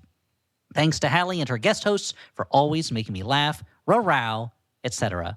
And I feel like there's a story behind this message, and I hope that whatever that story is has come to the right, not ending, but come to the right point in the future. This reminds me of something I did many years ago. There was a website where you could write a letter to yourself, an email, and then set it to be delivered at some point in the future. And I did something very similar where I wrote a letter to myself and had it be delivered 5 years later. And it was a very meaningful experience for me, to get this sudden message from myself from that time. So I hope that First Name Withheld Elliot, this has the same sort of meaningfulness to you. Would you like to send yourself a message through the Flophouse? You can do that. Just go to MaximumFun.org/Gemotron, and you can do the same thing yourself. Elliot, do you have any plugs? I have one amazingly important plug, and then I have a few lesser plugs. The lesser plugs are just for my stuff. Harley Quinn, it comes out every month from DC Comics. I write it. Volume 1 of the collected editions just came out. I just procured said volume. I am halfway through it. I probably would have devoured the whole thing in one big gulp, but Audrey was like, hey, there's this mystery show I want to watch. And I'm like, Audrey, you're sick. Let's watch the mystery show. But I've been enjoying what I've been reading so far. Yeah, and of course, there's my other podcast, Clueless, on the Smartless Network. But I've got an even bigger thing to talk about, guys, something that involves all three of us. That's right. The Flophouse boys are setting aside the rancor and the feuding that have kept us apart for all this time, and we are reuniting for another season. Don't fact check that. Don't fact check that, yeah. We are reuniting for another season of Flop TV. That's right, Flop TV Season 3 starts this September. You guys, if you've seen Flop TV, you know what it is. It is the 1 hour kind of internet television version of the Flophouse. You get a presentation, you get a video segment, we talk about a movie, we answer questions. It's super fun. We love doing it. And each season we get slightly better at it, but in the Flophouse way of getting worse at other things while we get better at those things. It's a little bit like our love letter to like cable access shows. Oh, yeah, yeah, that's a good way to so. put it. That's a good way to put it. And this season, we've got an all-new theme. This is Season 3, Flopsterpiece Theater. That's right. We are going to be looking at a Hallmark legendary flop from each of the decades, from the 2000s all the way back to the 50s, going backwards in time. So in September, we're going to watch The Adventures of Pluto Nash. In October, it's going to be Jack Frost, the Michael Keaton one where he comes back from the dead, not the Jack Frost, not the Killer Snowman one. In November, it's Xanadu. In December, it's Zardoz. That's our double month mini theme. In January, it's going to be Dr. Dolittle, the movie that killed a certain type of big budget musical forever. Eddie Murphy, man. Not that Dr. Dolittle. Robert Downey Jr. No, the Rex Harrison Dr. Dolittle. And in February, we're going to do the grandfather of flops, Plan 9 from Outer Space. We're not going to be watching these movies with you. We'll be talking about these movies the way we normally do. These are not watch-alongs, but it's going to be super fun. It's the first Saturday of every month from September through February, and you can buy tickets for it right now. Go to theflophouse.simpletix.com. Again, that's theflophouse.simpletix.com. You can buy either individual tickets or a season pass that gets you a little discount. It's a 6-show bundle, 6 shows for the price of 5. It's like you get one free show. I'm really looking forward to this season. I think it's going to be super fun. I'm excited to talk about movies that we've never covered on the show, but which have loom large in the world of bad moviedom. And who knows what surprises are in store. Certainly not me, because we haven't figured them out yet. But you guys, I'm sure you're excited too, right? How do you feel about this new season of Flop TV? I feel great. I was conceptualizing my special report for the first episode just the other day and laughing inside at all the shenanigans I'm about to unleash. Oh, can't wait. I've been working on my presentation for that first episode. Yeah, you guys are not going to know what's going to hit you. Well, you do. It's a presentation. You know what's going to hit you. Stu, how are you feeling? I can't wait, especially because a lot of these are movies I've never seen. So yeah. I'm going to be very curious when we watch Zardoz, a movie that has a lot in it to make fun of, but a fair amount that I also really enjoy. So we'll see what happens. Yeah. But that's theflophouse.simpletix.com. Join us the first Saturday in every month, September through February, and the episodes will stay online through the end of February so that you can catch up on what you've missed. Just because you missed an episode doesn't mean you shouldn't buy a ticket to it, because you'll be able to watch it online, just not live. Yeah. And I have a small plug as well. My wife and I... What? Yep. I do Stuart, have a I've wife. heard your plug is not that small. Oh, guys, Yeah. you've been paying attention to the internet. So, guys, my wife and I have a new business venture. We've talked about it before, but we are opening a studio gym in Sunset Park, Brooklyn, called Jiggle Studio. It's a gym space that has classes, everything from step aerobics to kickboxing to Pilates to pound and a variety of other types of activities. It's a really cool body positive workout space that's focused on fun and movement and not being worried about weight or anything like that. Stuart, what's pound? Pound is one of those exercises where you you use sticks and you pound on shit. You pound on the ground. I'm not an instructor though, so take that with a couple of cents. But if you are interested at all, or you just want to check it out, or maybe buy some merch to help support, just go to jigglestudio.com or follow us on Instagram at jiggle_studiobk. Let's answer some questions, letters from listeners. This first letter is from Jonathan, last name withheld, who writes... Oh, the prince. Yeah, it's him. With a weirdly anachronistic question for the prince, but Jonathan writes, "Hi, Elliot.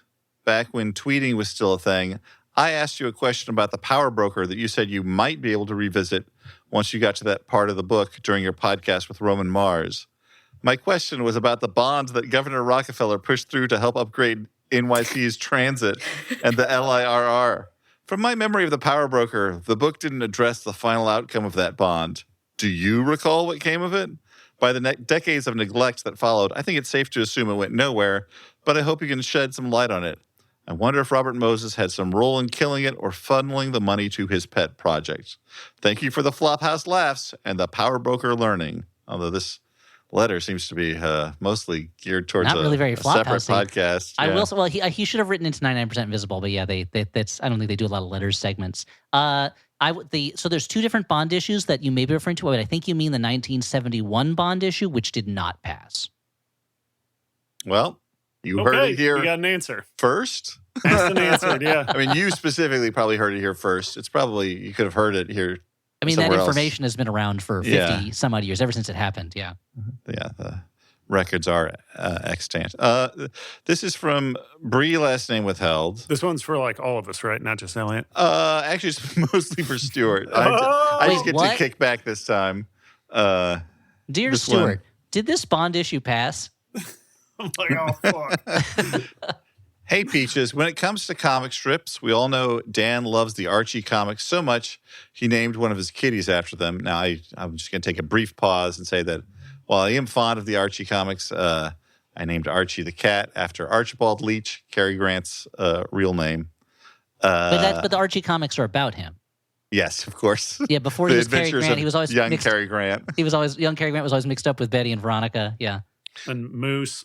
Moose, Dilton Doily, of course, Jughead, But for the purposes of Reggie, this, Principal the- Weatherby, the joke of this letter, Mrs. Grundy. Dan loves the Archie comics, and that Elliot is basically the creator of Ziggy. During the recent At this point, I poured more creative energy into it than I think certain other people. Yeah. During the recent Garfield episode, Stuart insists that he has a strong affinity for that fat orange cat. However, I've been listening to the back catalog, and I think there's a dark horse. We got the receipts. There's a dark horse storming around the track of Stuart's heart.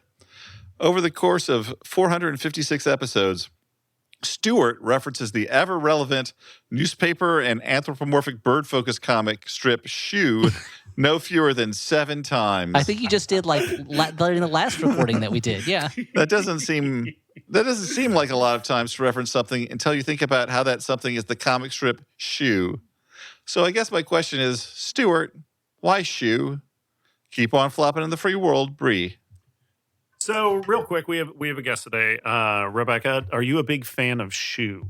I don't know if I'm familiar with Shoe. Yeah, I'm barely familiar with it as well. I believe it's a comic strip about birds that are journalists. Yes. Yeah, they live in trees, but they are newspaper birds.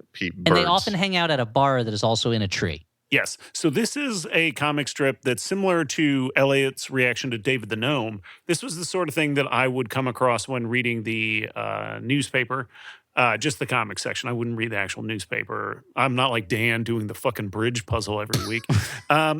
So I would be looking, and I'd come upon Shu, and I'm like, well, I've already read all the comics I actually like. Mm-hmm. Let me try and figure this one out. I've already done the Slylock Fox puzzle. I've already read Rose's Rose. I've already read Bloom County. Yep. I guess I'll read Shu. And I never got it and didn't think it was funny ever.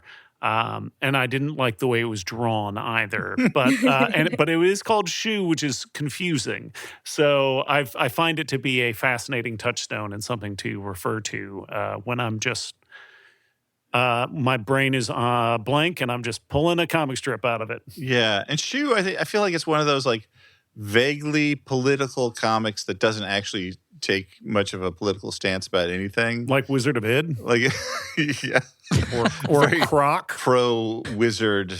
Yeah, I just like Shu would like reference current events without a particular I think point of because view, it's, unlike the far-right bird comic Mallard Fillmore. that's the thing. It's easy to get Mallard Fillmore and Shu mixed up because they're both birds and they're both journalists. But one is more of the kind of Johnny Carson style. I'm doing a joke about the news, but it doesn't really have a point of view. Whereas, Mallard Fillmore is more conservative. But Shu, so I'm looking at the Shu Wikipedia entry now. Shu is a comic strip, again, similar to Stuart. I would read it when I was a kid just because I read everything on the comics page except Prince Valiant. No, thank you. I'll look at the pictures. I like the haircut. Yeah, I'm not reading that huge block of text. It's like a Snow White haircut. Yeah. And and I'm looking at it now and I'm like, oh, there's so many characters in Shu, and they all have descriptions here on Wikipedia. And it's like, if you asked me, I wouldn't even be able to tell you which one was Shu, But each one of them has a name, has a personality. It just goes, and that Shu is not only a long-running comic strip. It's one of the comic strips that continued after the death of its original creator. That's how in demand Shu was. Yeah. So, yeah. Shu fans, write in. What is it you love about Shu? Yeah, please. Mallard Fillmore fans, do not write in. I am not interested in your opinions. Go away. So let's get into some recommendations. Movies that we've seen recently or not so recently. Doesn't matter. So Dan has seen like 10 zillion movies lately. It's true. It's a weird. It's not that weird, but for some reason, it's been a lot. So I'm going to jump in first. Okay. Dan and I went to a movie the other night. We went to a early screening of Together, a new body horror codependency movie. So of course I went with my most codependent relationship, Dan. And it was almost too real for me. It stars a real life married couple, Allison Brie and Dave Franco, and they play a couple that is dysfunctional and they get isolated, and then they start to come together in a, let's say, scary way.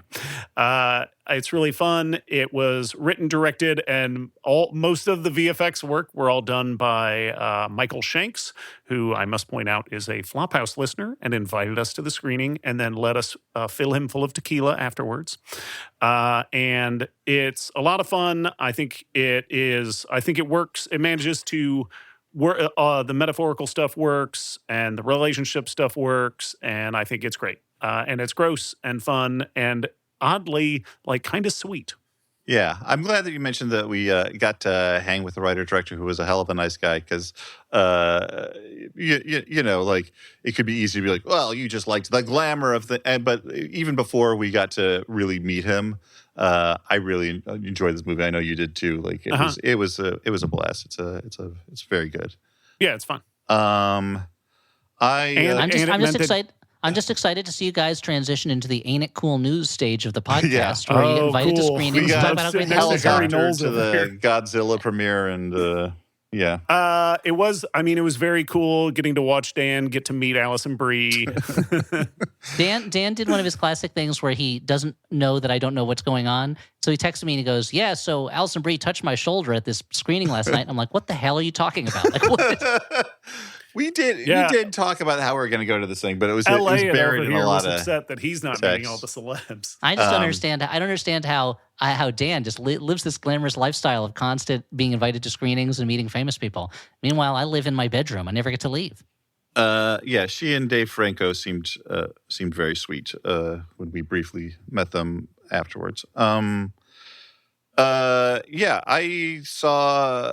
It'll be out by the time we see it, but I saw another advanced screening through a critic friend of mine of the Naked Gun, the new Naked Gun, and really enjoyed it. There's a lot of talk about like how much sort of weight is on this movie being one of the only pure comedies that has been like a wide release movie in a long time.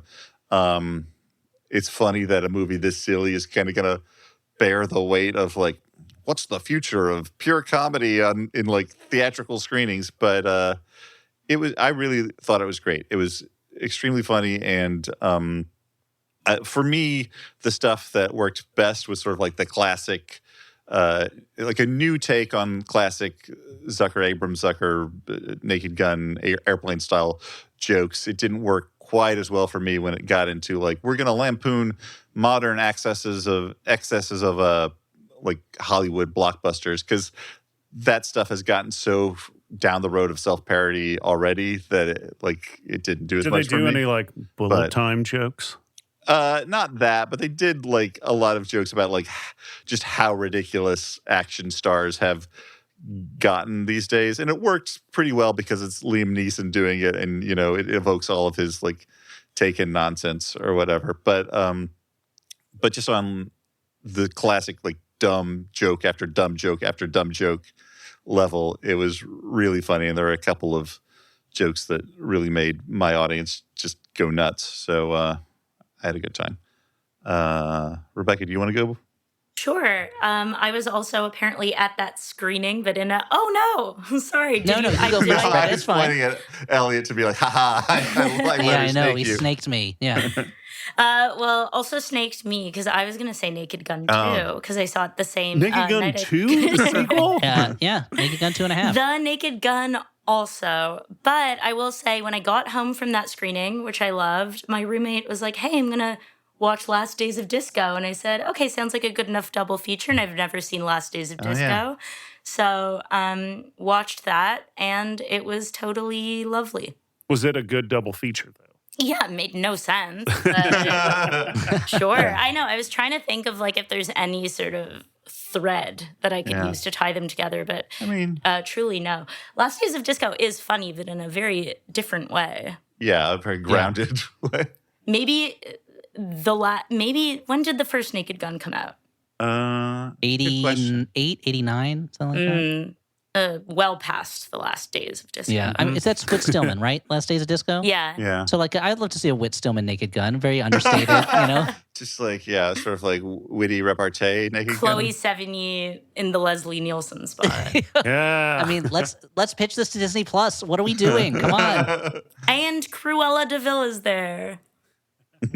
Yeah, we can make it IP somehow. So I'll finish I love out that kind of a pitch where you're like, yeah, and the country bears.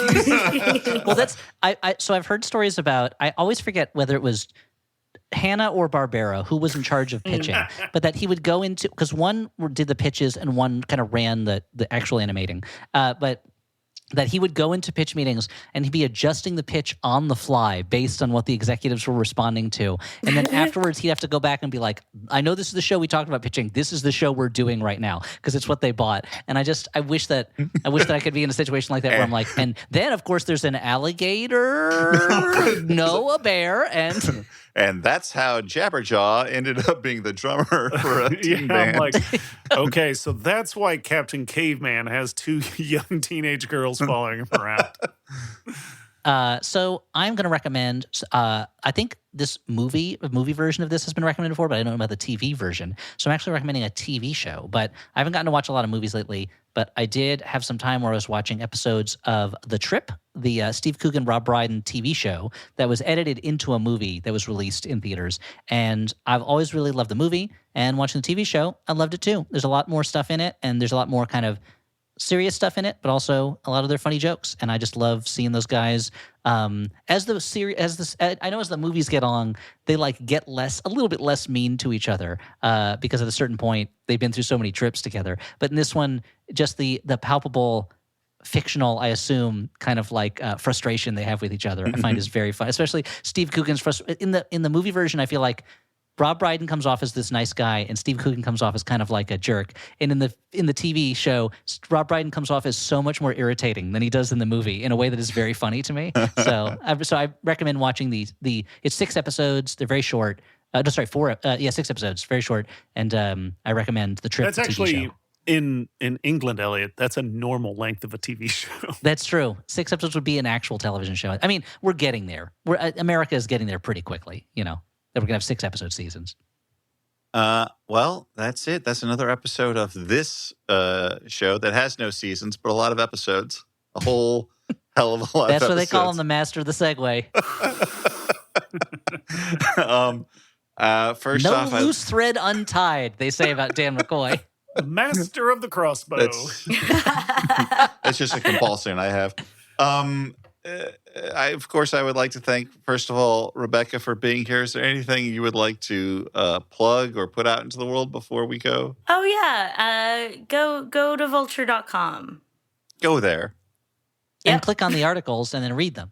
Yeah. Oh, yeah. I mean, that's just gravy. And Or click on them and the don't read them, ads because and it's really the stuff, right? clicks that they- Yeah, what do you track? What are the tracking elements? Yeah.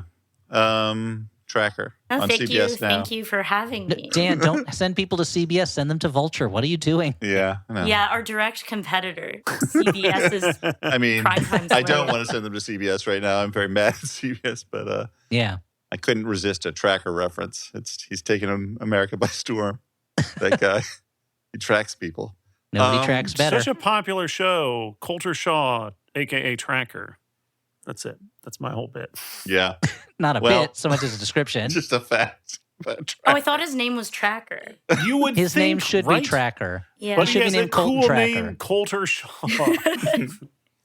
yeah. Well, thank you for being here. Thank you for yeah. And I think it's because Elsbeth is out, and you're like, okay, that's her name. It's not like it's like kind of lawyer or whatever her job No, is on the show. I mean, there's a long, rich history of TV shows named after their main characters. I don't think it's just Elsbeth that is causing this It's not- misunderstanding. wait, Elsbeth isn't the first one. It's not like in Seinfeld he's a Seinfeld. That's not his job that he does. That's his So, name, you know. In those other shows, Becker like, doesn't Becker. He is a Becker. actually, that one's actually complicated because adding an ER makes it sound like that's like an old timey profession. Yeah, that he's someone who last name. becks. Yeah, that's Yeah. his profession is that he becks. He's a Becker. Well, yeah. Speaking of Seinfeld, I'm sorry that you'll never see Unfrosted now that you missed your chance, but we're glad that you could be here today. Oh, I've listened to this podcast truly for now over a decade. So Yes. Wow. this is very, very cool. Now you get to And- see how dumb we are in person. Yeah. This feels like a 4DX. I mean, Yeah. Because Anyway. Dan spits a lot. Yeah, and shakes chairs. Well, thank you. And thank you to our network, Maximum Fun. Go to MaximumFun.org to listen to other great shows on our network. And also thank you to Alex Smith, our producer. He goes by the name Howell Doughty when he makes music and his own podcasts and does Twitch streams. Check those out. And just thank you for listening. For the Flophouse, I've been Dan McCoy. I've been Stuart Wellington. I've been Elliot Kalin, and we've been joined by Rebecca Alter. Bye.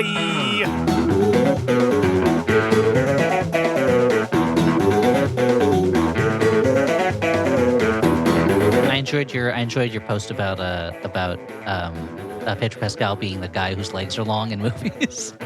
2 is a trend. Yeah, that makes it his thing. Yeah. Wait, who's this? Pedro Pascal, did you see The Materialist? Of course I did. Yes. So when he reveals he had leg lengthening surgery, I was like, that's also your power in the other. Yeah, that's true. Yeah. That's really funny. I just love that the materialist raises the possibility that there at one point was like a tiny Pedro Pascal. I do like when he Yeah. sort of kneels down and goes, Ugh, huh? that's And you're like, so oh, this is great. what he would have been like. Uh-huh. Okay. Immediately got the ick.